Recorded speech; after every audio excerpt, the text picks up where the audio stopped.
Fight में एक बात कही थी कि वर्गीकरण। तो आज जो पंजाब नेशनल बैंक का मुख्य मैनेजमेंट है वो लोग उस शब्द का इस्तेमाल कर रहे हैं कि जो लोग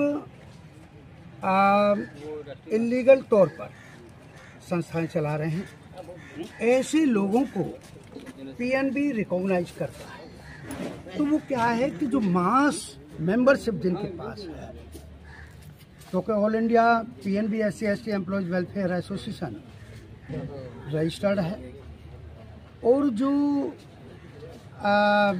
डिवाइड एंड रूल का policy management of Punjab national bank अपना रहा है, उसका बिल्कुल आरटीआई के तहत ही जवाब भी है कि जब हम पूछ रहे हैं कि भैया आप लोग जब हमारे सदस्य का ये राइट है तो आप लोग इसको अवॉइड क्यों कर रहे हो, क्यों उसे परेशान कर रहे हो, तो वो कहते हैं कि नहीं दूसरे वाले लोग तो ऐसा नहीं मानते।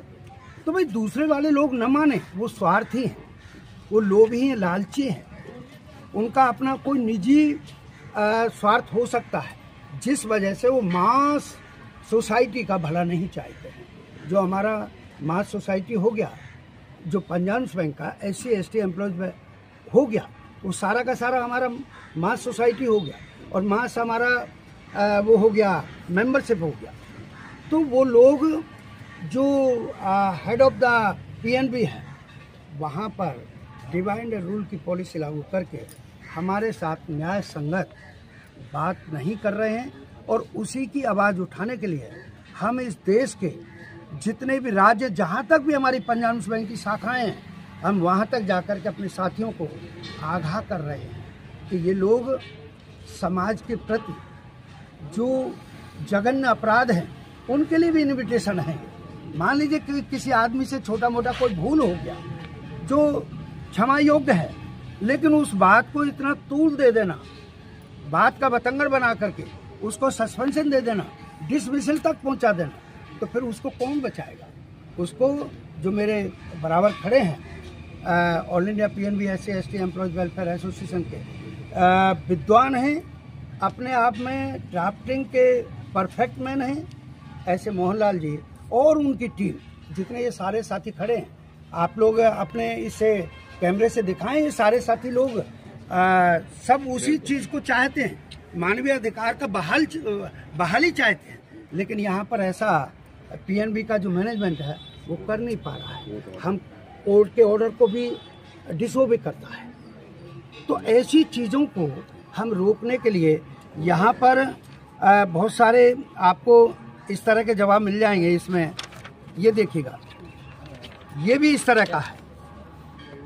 इवन देन जो कहीं माइनॉरिटी में है वो लोगों को रजिस्ट्रार ऑफ सोसाइटी का जो रजिस्ट्रार है उन लोगों ने कहा, उनको चैलेंज किया कि भैया आप अपना ओरिजिनल सर्टिफिकेट लाओ, वो नहीं ला पाए। उनसे कहा कि भाई आप आकर के हमें एक सेटिस्फेक्शन दें, क्लैरिफिकेशन दें, वो नहीं दे पाए। लेकिन चूंकि पंजाब नेशनल बैंक का हित इसी में है कि पंजाब नेशनल बैंक की दादागिरी चले और जो SC/ST एम्प्लॉयज जो लोग हैं उनका कहीं जो अधिकार बनता है वो न दिया जाए, उसका किसी भी तरह का न भुगतान हो, न मान सम्मान मिले। नहीं तो मुझे बताइएगा कि मान लीजिएगा एक स्वीपिंग सेक्शन है हमारे यहाँ, सफाई कर्मचारी हैं, उसमें अभी भर्ती की गई। एक ही परिवार के दो आदमी शेड्यूल कास्ट के हैं, एक आदमी शेड्यूल ट्राइब है, कैसे हो सकता है? एक ही माँ बाप के हैं, ऐसे भी नहीं कि भाई दो माँ हो या दो बाप हो गए हों, तब तो हम मान सकते हैं कि बाप कोई हो माँ कोई हो, लेकिन ऐसा नहीं है। एक ही परिवार के एक ही माँ बाप के दो बच्चे SC कैडर के हैं और एक ST कैडर का है। जब हम लोगों ने आवाज़ उठाई, उन्होंने माफ़ी मांगी, लेकिन माफ़ी मांगने से तो बात नहीं बनती है।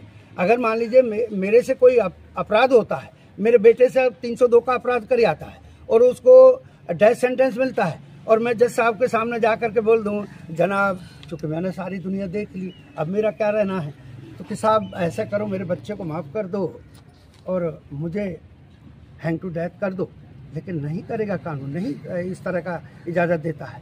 तो फिर इसमें कैसे हो गया भाई? माफ़ी से कैसे काम चल गया? आप अपना रिकॉर्ड ठीक करिए, रिकॉर्ड ठीक करने के बाद उस जिस अथॉरिटी ने ये काम किया है दैट शुड बी डिसमिस।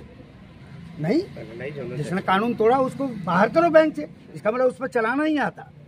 और जो चलाने के योग्य ये काबिल लोग खड़े हैं, मैं आपसे बात कर रहा हूँ। I am also M in economics, LLB, diploma person management and industrial relationship, also 10 teacher and CIB in banking. और जितने जो लगा रखे हैं इस समय, जो हमारे मुखिया लगा रखे हैं बैंक में जनरल कैडर के, वे काबिल भी नहीं है। अगर काबिल होते तो इस तरह की गलतियां नहीं होती। और फिर एक और बात है, वो भी आपके माध्यम से जाएगी, बात बहुत अच्छा होगा कि हमने बैंक ने जो भर्ती की, लोगों के लिए भी शायद नई बात हो जाएगी कि वहाँ क्या किया कि जनरल के लोग भी भर्ती किए, SC के लोग भी भर्ती किए। SC में पर्टिकुलर जो एक कैटेगरी बना रखी है इस देश के सामाजिक व्यवस्था की, वाल्मीकि, वो भर्ती किए। तो अब यहाँ हो क्या रहा है कि जो जनरल कैडर के स्वीपर की पोस्ट पर जो भर्ती हुए, वे लोग स्वीपिंग का काम नहीं कर रहे। वे क्या कर रहे हैं, तनख्वाह विड्रॉ करते हैं अपने पद के हिसाब से और काम कराते हैं मेरी बिरादरी के ये आदमी से 3000 में 6000 में। तो क्या ये शोषण नहीं है? क्या ये अनैतिक नहीं है? परिचय दीजिएगा सर, लंबा हो जाएगा। मैंने अभी बताया कि मैं डिप्टी जनरल सेक्रेटरी हूँ ऑल इंडिया स्टेटस का, all India PNB SC ST employees welfare association का। हमारे सब के सब इधर जो मुखिया लोग हैं वो इधर आए हैं, और इधर बिहार के जितने मुखिया लोग हैं